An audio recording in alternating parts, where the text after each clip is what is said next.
Bangunan bersejarah merujuk kepada mana-mana struktur binaan manusia yang digunakan atau diduduki manusia sehari-hari.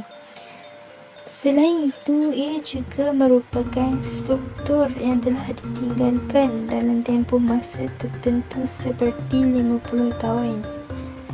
Terdapat banyak bangunan bersejarah di Malaysia dan bangunan bersejarah merupakan antara monumen penting bagi negara Malaysia.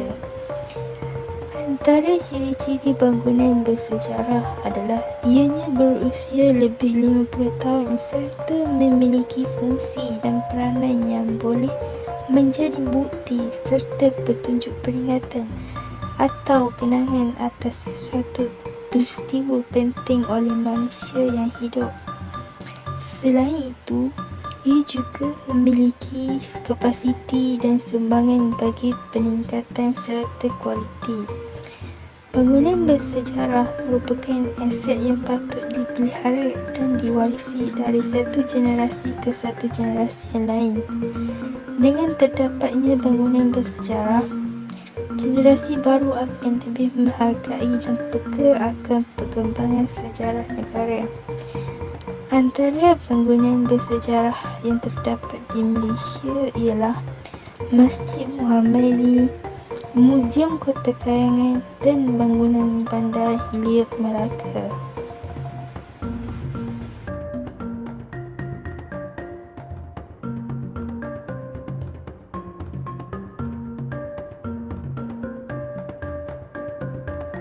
Muzium Kota Kayangan terletak 5 hingga 6 kilometer dari Pekan Kangar melalui Jalan Tok Kuning Kuala Perlis.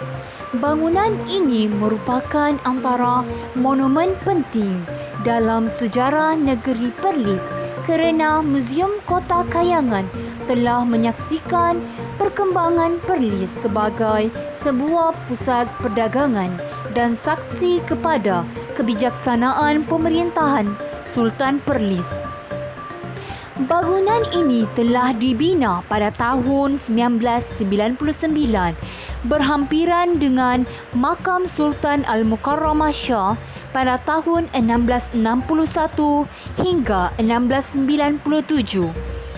Beliau merupakan Sultan Kedah yang ke-15 dan beliau juga merupakan Sultan yang mengumumkan bahawa Kota Indra Kayangan sebagai pusat perdagangan.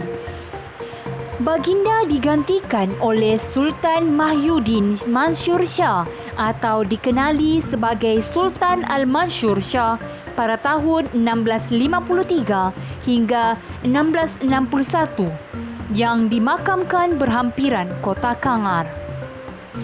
Tapak muzium ini merupakan kora kayangan yang dibina pada zaman pemerintahan Sultan Kedah ke-15. Tidak dibahagikan bahawa Muzium Kota Kayangan merupakan antara monumen penting dalam sejarah negeri Perlis. Kota Indra Kayangan ini siap dibina pada 8 Safar iaitu 1175 Hijrah yang lengkap dengan balai perhadapan.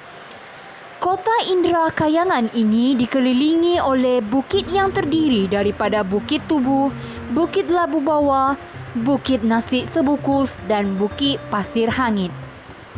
Kota ini mempunyai jalan perhubungan dengan laut melalui Sungai Raja yang digali terus ke Sungai Perlis bertujuan bagi aktiviti perdagangan.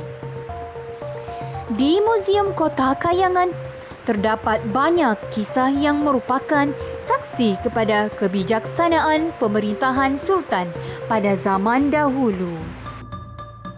Sejarah bangunan di Bandar Melaka.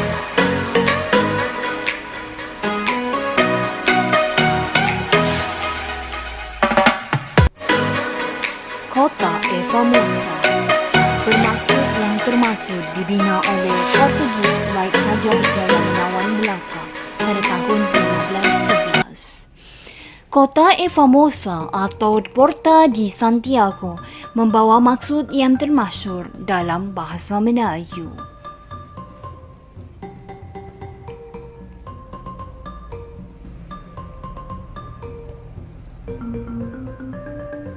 Kota ini terletak di Bandar Hilir Melaka.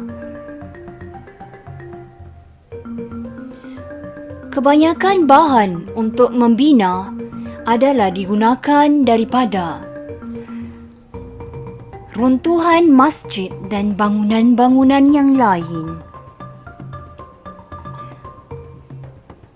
Selain daripada itu, di dalam bangunan ini juga dapat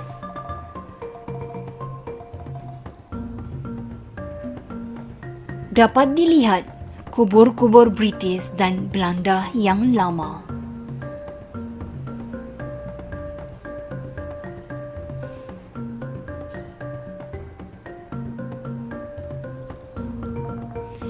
Tempat ini pula merupakan tempat Sir Francis Xavier disemadikan sebelum dibawa ke Gua India. Beliau merupakan paderi yang terkenal di seluruh negara bahkan dunia. Di sini juga terdapat tempat bagi meletakkan duit untuk meminta doa bagi golongan bukan Islam, antaranya adalah pelancong.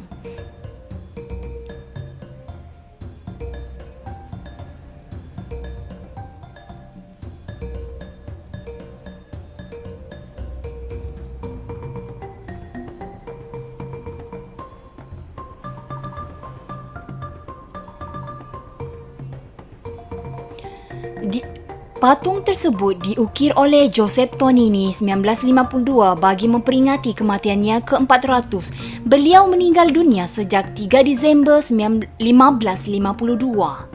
Mayatnya tidak pernah reput hingga kini tanpa menggunakan sebarang pengawet. Bangunan tersebut menunjukkan Gereja Estipal.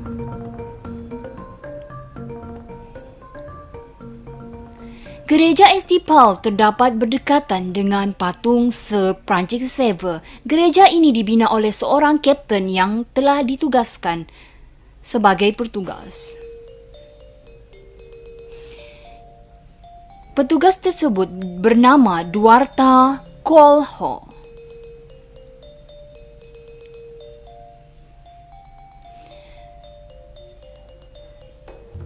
Di situ merupakan perkuburan Belanda. Selain daripada itu, kubur permulaan ini merupakan kubur 2 orang pegawai yang telah mati semasa Perang Naning pada tahun 1831 hingga 1832. Perkuburan ini pula merupakan kubur rakyat Belanda. Kubur ini telah digunakan pada akhir kurun ke-17. Walaupun namanya kubur Belanda, sebenarnya hanya terdapat 5 buah kubur yang dimiliki oleh pihak Belanda.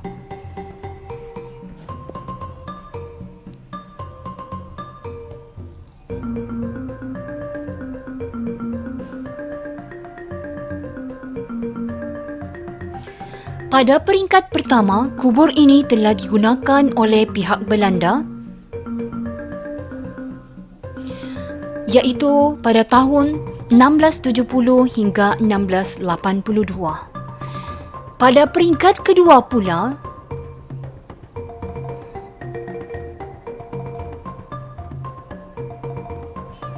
ia telah digunakan oleh pihak British.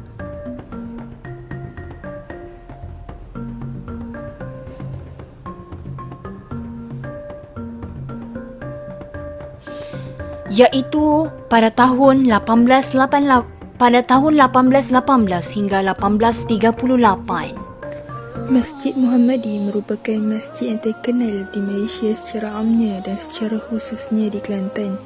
Ia merupakan masjid negeri dan terletak di Bandar Kota Baru. Nama Masjid Muhammadi diambil sempena nama Sultan Muhammad keempat yang sangat berjasa kepada negeri Kelantan. Pada asalnya, masjid ini diberi nama sebagai Masjid Besar Kota Baru. Masjid ini telah dibina pada tahun 1867 pada zaman pemerintahan Sultan Muhammad kedua sekitar tahun 1830 hingga 1886 dengan menggunakan kayu-kayu yang terpilih. Pengubahsuaian bangunan masjid daripada kayu kepada struktur konkrit telah dilakukan pada tahun 1922 dan telah dirasmikan oleh Kebawah Duli Yang Maha Mulia Baginda Sultan Ismail ibni Almarhum Sultan Muhammad keempat pada 31 Julai 1931 dan dinamakan sebagai Masjid Muhammadi. Masjid ini mengalami kerja-kerja pengubahsuaian dan pembesaran pada tahun 1959, 1968, 1976 dan 1987. Luas keseluruhan masjid kini adalah 10,600 kaki persegi dan boleh memuatkan seramai 2,400 orang ahli jemaah. Peranan Masjid Muhammadi di dalam penyebaran dan pendidikan Islam di Kelantan amatlah istimewa. Di sinilah beberapa ulama besar negeri Kelantan telah mengajar pelbagai ilmu agama. Di antaranya ialah Tuan Tabah pada tahun 1840 hingga 1891, Haji Wan Ali Kutan pada tahun 1837 hingga 1912 dan Tok Kenali pada tahun 1868 hingga 1933. Sistem pengajaran di masjid ini mempunyai persamaan dengan pengajaran di Masjidil Haram Makkah, di mana pelajar akan ke Makkah untuk menyambung pelajaran mereka setelah tamat pengajian di masjid ini. Masjid ini menjadi pusat penyebaran ilmu agama yang masyhur di Nusantara sehingga Kelantan dikenali sebagai Serambi Mekah.